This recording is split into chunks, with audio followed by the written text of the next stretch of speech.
Welcome to BrooklineHub In-Depth. I'm your host, Harvey Bravman, and I'm with Juan Cantu, who is the Executive Director of Steps to Success. Thanks for being on the show, Juan. Thank you, I appreciate it. Thank you for having me. Juan, tell our viewers a little bit about Steps to Success. Those that have had young people go through Brookline High School and the elementary school probably know, but for the general population, Brookline, tell us a little about Steps to Success. Sorry. Absolutely. So Steps to Success, we're a nonprofit here in Brookline. Just hit our 20th year of existence, but we provide educational access after school and out of school supports to students who attend the public schools of Brookline and live in the housing authority in Brookline. And we started supporting students in the 4th grade, and actually we'll be going down to 3rd grade in January. So in a month and a half, really excited about supporting even more kids. But we start working with them in 4th grade, and we support them all the way until they finish college. So it's a pretty unique and long-standing relationship. And in my experience with nonprofits, especially in the education space here in Greater Boston, not many have that long of a support system for their students. And right now we're working with about 300 students from 4th grade all the way to college in total, and have had a lot of great support and advocacy from the town, from members of the school committee or select board, and it's been really great to see the town just come around and help us out. And it takes a lot of effort from our staff here at the Steps and also at the schools. We work really closely with them to support our kids, and of our kids that end up going to college, we have a pretty good rate of getting them to get their degree. More than 90% of them end up getting their degree within 4 to 6 years, which is a lot higher than their peers nationally. So very proud of the work that we're doing. About how many students are at Steps to Success now?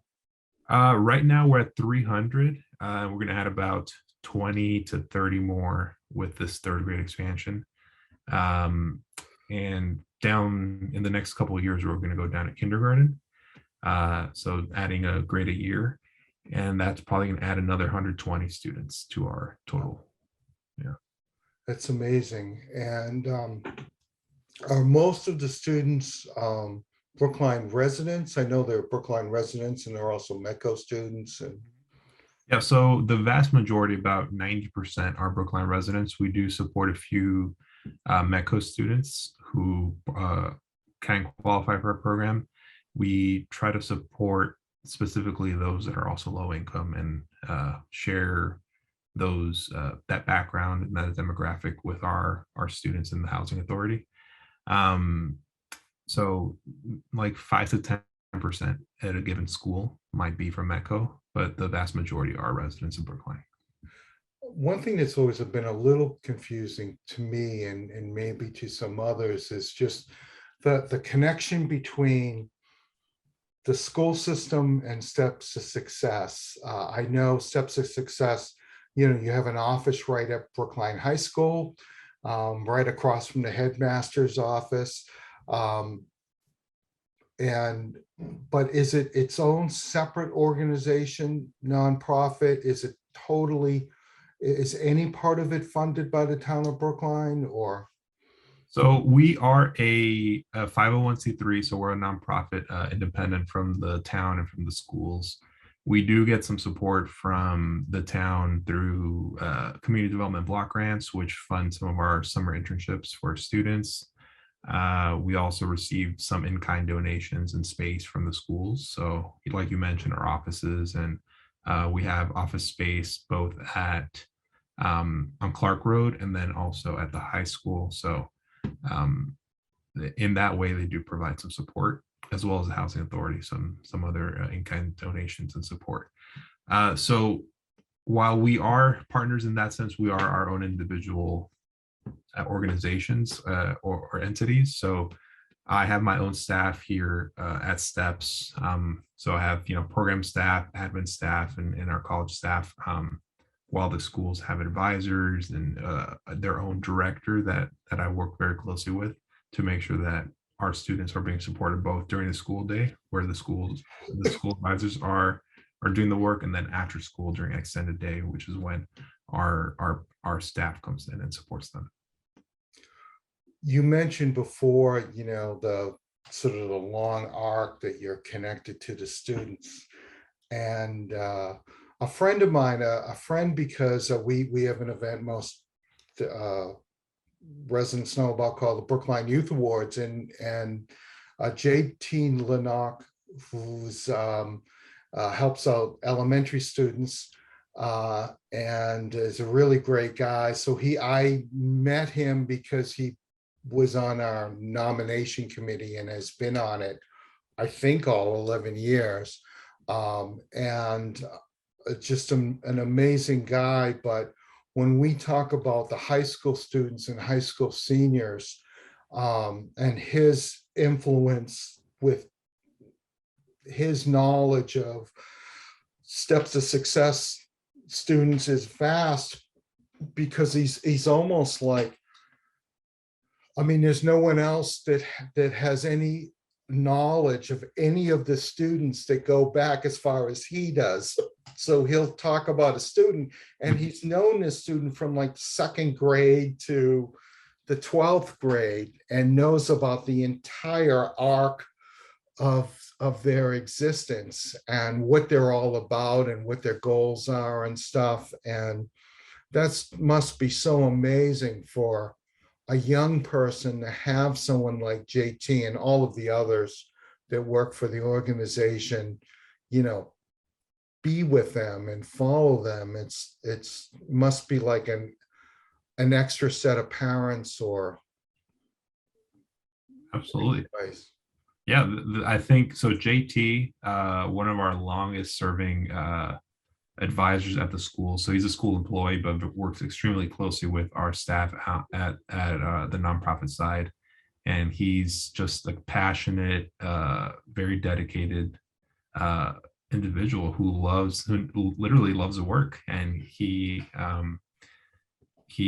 advocates for the kids. He works at the Florida Rough and Ridley, and he has a huge caseload of youth that he supports. And even though I mentioned that we officially start working with our students in fourth grade, oftentimes some students have younger siblings in the second or third grade, and JT is happy to bring them on and make sure that they're also able to participate in those after school or out of school time opportunities.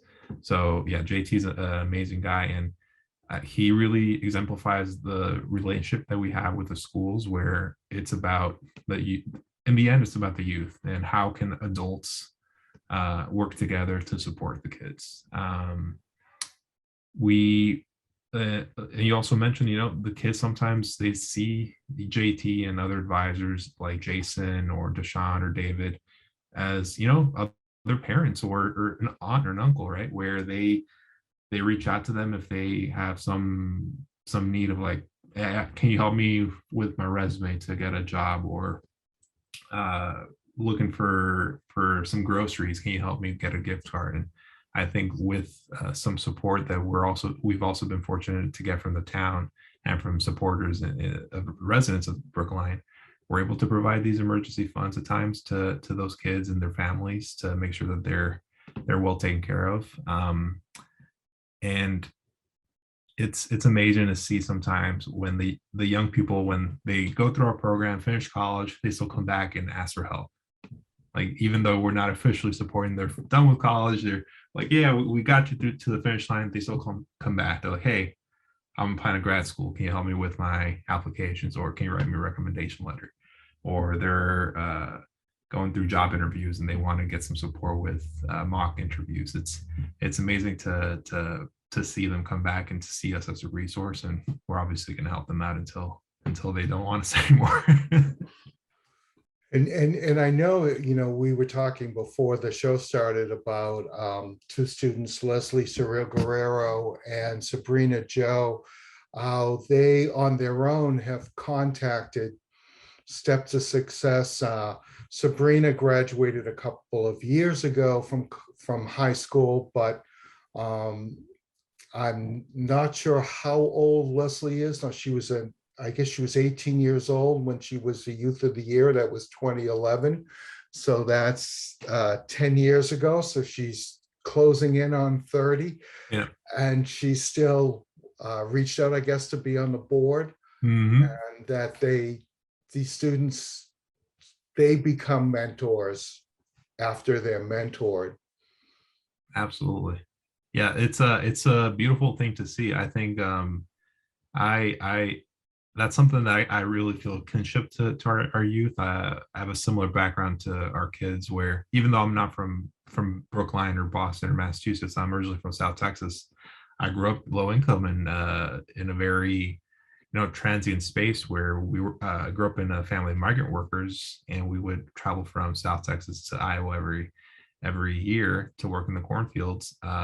And yeah, it was a big feeling of instilling education as the way out.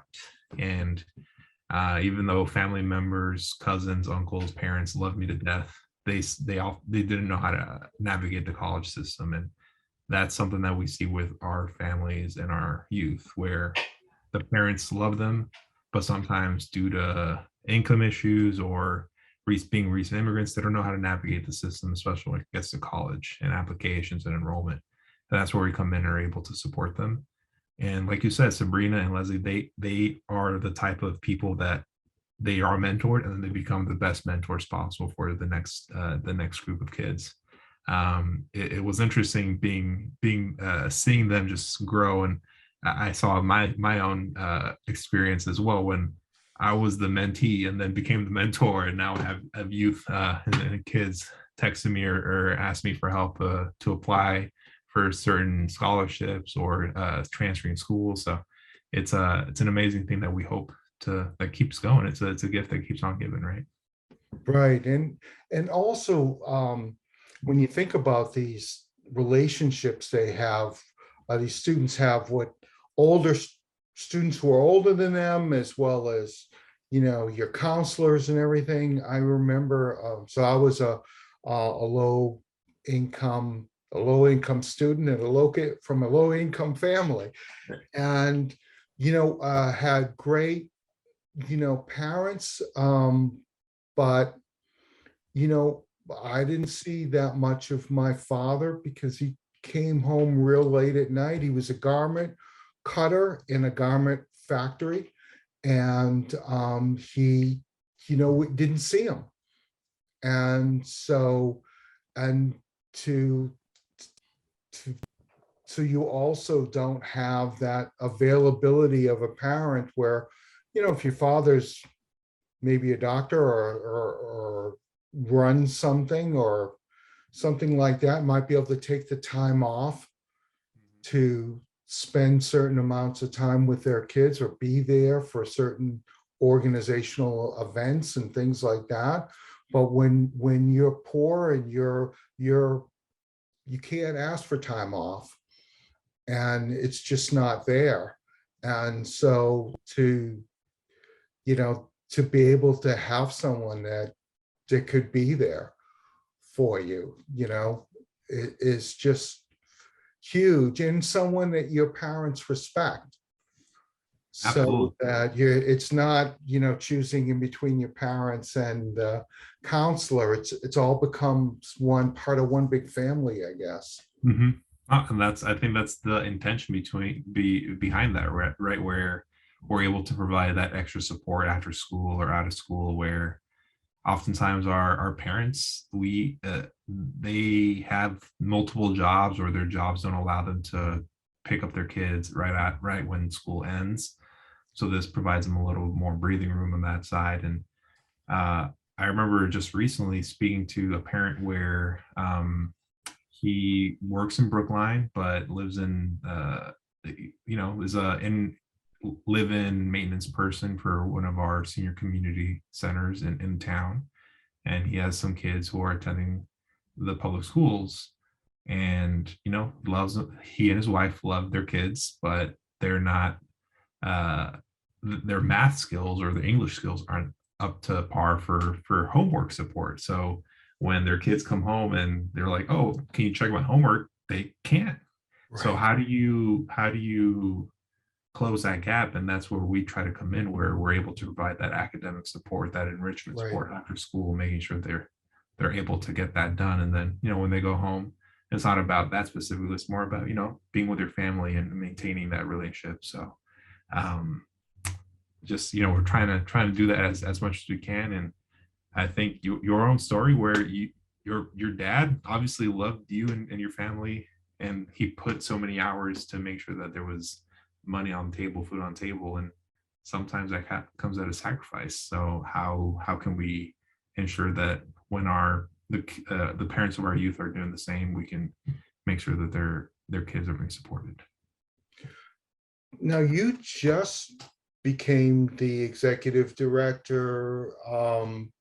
Was it this past summer? It was Or- this summer, so yeah, it was in July. So it's been what, maybe 4 months now. So came on in a very good time, with a lot of stability with our staff. Our staff has been there for a while and just super dedicated, knowledgeable. Same with the board, and have been getting a lot of great support and outreach from members in town. I know there was a lot of transition at the schools as well, at the housing authority, where um, the executive director of the housing authority is a great guy, Mike Alperin, and he's only been there 1 year, just a year and a half now, and he has the most tenure out of myself and the superintendent, right, where we started in June, July. So he's the old dog, so to speak. But we're all, I think, trying to learn how to work together, how to maintain open lines of communication, and make sure that we're able to support the kids. And so far, so good. I think the town has been just welcoming me with open arms. I'm trying to reach out to folks and talk with previous supporters or potential new supporters, and so far, just have gotten a lot of love and support. So it's been great. There's also been turnover from, you're in 501c3, Yeah. Brookline Community Foundation, Brookline Teen Center, Mhm. also have new executive directors, Mhm. and you all came on in the midst of a pandemic. Yeah. That must have created more, Yeah. you probably interviewed for the job on Zoom, right? Like, Oh, yeah, absolutely. Yeah. A lot of challenges to that, but I think the board and staff were just very open to making sure they found someone that aligned with the intent and the spirit of the work. And you mentioned the community foundation and teen center. I've spoken to both Giselle and Alicia multiple times, and they've been great supporters as I came on, because they had been there maybe, yeah, a year before I got on, and they just told me a couple of things on who to reach out to, welcoming me, making sure that I knew that they would always be there to help me out. Um, but yeah, doing everything over Zoom was a little tough. But something that has been great for us, at least, is we're mostly in person now. mhm. 4 days a week we're at the office, because schools are open and we're back in school. So that's been one of the silver linings, at least since summer. Uh, Today I'm at home just because wanted to make sure I had good internet connection for this. But yeah, most of the time I'm in the office. What what are some of the challenges facing Steps of Success right now? Um, I think our biggest challenge is I think it's twofold. I think it's our eventual expansion down to kindergarten, which has really relied upon the fact that the gap in literacy attainment for potential steps students, low income students or Black or Latino students, compared to their peers, is that gap is huge. Starting in kindergarten, a lot of our potential students, because they're not yet step students, but they're already like 20 percentage points behind their peers in literacy, and a ton of data and anecdotal evidence honestly shows that if as a young person by the third grade, if you're not reading at a grade level, your likelihood for success and going on to college is dramatically less than if you are reading at a grade level or above. So I think that's something that we really want to make sure we're able to address. So that's and with expansion, comes more costs, more expenses. So that's one of the biggest challenges, making sure we're able to bring in additional income to hire more people and provide more programming. And then the second big challenge, I think, is specifically with COVID and how it's impacted our high school students. So we usually have of our high school grads, like 3/4 at least going off to college, be it a 2-year or 4-year college. Most of them going to a 4-year. But this year we've seen a big drop where students either don't feel prepared to go to college, they don't want to take on additional debt because they're already working on very little. And they're trying to think of alternative opportunities after high school. So we're trying to support them in those alternative opportunities, but also understanding that for our population that we serve, college is one of the, not a silver bullet, so to speak, but it's one of the biggest ways to climb the income ladder and socioeconomic ladder. So how can we encourage our kids to pursue that opportunity instead of seeing that as something that they just won't even touch?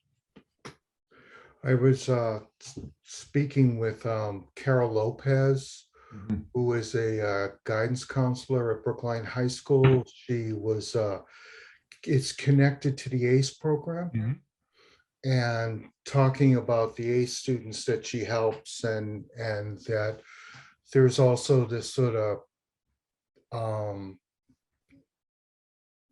not understanding of, especially the parents of the students, not understanding that college is, that it's possible, that, because they look at what it would cost to go, and it, maybe they don't want to let their children down, or they just don't think that there's any way that it can work.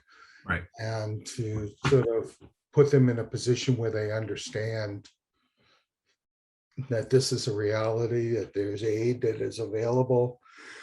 And I remember we helped make a film for ACE with one of the students who graduated, who's at NYU now, as a freshman, an ACE student. And we interviewed a student that, I'm not sure if she was with Carolina Parker Fairbairn. I'm not sure if she was a step student or not, but she wasn't sure if, and I don't know what the reasons why, but she was just sort of told that, why don't you just apply and let's just see what happens. And she's a senior at UMass Amherst now, and doing well, and she's a rock star, and anyone who ever met her would know that she was a rock star, and a university would be crazy not to want her.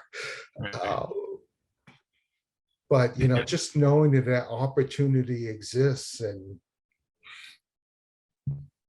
I know for me, my father thought that I had to have all A's, that the idea of, I wanted to be involved in so many extracurricular activities. And so he didn't understand. So it took our, guidance counselors explained, no, those extracurricular activities are good. And he just said, you have to quit the sports teams because, they're not going to want you if you're not just thinking about your school books all of the time. And that they do want well-rounded human beings to be part of their institutions. Thanks so much for being on the show. And just question, is there a question that I should have asked you that I didn't ask you, something that you'd really like to talk about? We're going to show on a screen when this is over how people can contribute to Steps of Success and help make it allow you guys to achieve your next goals and things like that. But Absolutely. Yeah. Thank you, Harvey, for that. I think, I mean, one thing that we're always thinking about is the youth that we serve and how oftentimes it's limited to the students who live in housing. And obviously, there's more youth that are low income that aren't in housing, um, and maybe aren't being served by a program like STEPS. Something that I have as a thought in my mind down the line, right? That we could be expanding to support those students as well, where it's not only the housing residents, but other low income students who could use that additional support. And like you were mentioning with extracurriculars, oftentimes we encourage our students to access those opportunities, but sometimes they got to work after school and they can't do sports or they can't do film club or something, right? So how can we make it so that they're able to afford to do that? So that's something I've been thinking about, and we're fortunate enough to be able to pay our students a stipend when they do internships or outside of school opportunities. Um, and I think it's based off of the support from residents in the town and in Brookline that we're able to do the great work we're doing. and I think one of the things we try to do with the Brookline Youth Awards is give extracurricular credit, I guess, for things that people don't think of as extracurricular. Like in the case of Sabrina Joe, who we talked about, she is practically a parent to her two siblings who were, when she was a junior in high school, they were in third grade and kindergarten. Mhm. The fact that she was like a parent to them, and that was considered, it's not an activity, I don't know what you would call it, she was being a family member. Right, responsibility. Right. Yeah. And so sometimes, what does that count for? And what does that mean? And she was trying to break her family's cycle of poverty. What is that in terms of an achievement, and for a goal in life, and how do you compare to that? And or for students who are maybe physically have faced physical or mental challenges, and what the time they put into to persevere through those. What is that worth? What does that count for? What is that something we should recognize someone for? And we're just so blessed in the Brookline community to have someone like you and the organization Steps to Success. And I mean it really is, you change the trajectory of people's lives. So Thank you. I appreciate that. That's very kind of you to say. And it's I can really pinpoint the when a mentor changed the trajectory of my life. I remember my high school physics teacher, Mr. Haskins. He great guy, and he really saw a lot of potential in me. And when I was applying to colleges, he encouraged me to apply to Harvard. He said, I had my application fees waived since I was a migrant worker, and we had a program at my high school in South Texas where you could apply to colleges and they would cover the fees. It's like, what's the worst that's gonna happen? You're gonna get no, like that's fine, but do it. And there we go. I was the one kid who ended up going from a high school to Harvard, and it was that changed my life from meeting my wife there to really staying in Boston and Brookline since I came up. So it's if we can do that type of work and have that type of impact with our youth and our students and our families, then I think we're doing a great job. So that's what I'm hoping to do. That's an amazing story. I remember I used to know someone who used to always say, whenever he heard someone went to Harvard, or someone would tell him that they went to Harvard or was going to Harvard, he would always say, "What's the matter? You can't get into BU?" I mean, I didn't. I think this was the only place in Massachusetts where I applied. I was thinking of sticking around in Texas, otherwise. But yeah, that one comment from my high school teacher, who I really respected, really changed my life. And I think it's those mentoring relationships that we really try to um, support in steps to success. And kind of we've seen a lot of them blossom over the years. And one of our young men who just graduated last year from UMass Amherst, he's now in Sacramento working for KRCA 9 or 5 rather, TV station. His mentor, Candy Altman, was a great supporter of his, and was able to connect him to this type of work and interest. And it's that type of relationship that we want to build and nurture. And it's a great when it really works out. Well, I'm glad that you decided to stay here and go to Harvard and meet Thank your you. wife and become part of Steps of Success. That's a great story. Appreciate it. Thanks so much for being on the show, Juan, and we'll show all of you how you can support Steps of Success. Thank you. Thank you. I appreciate it.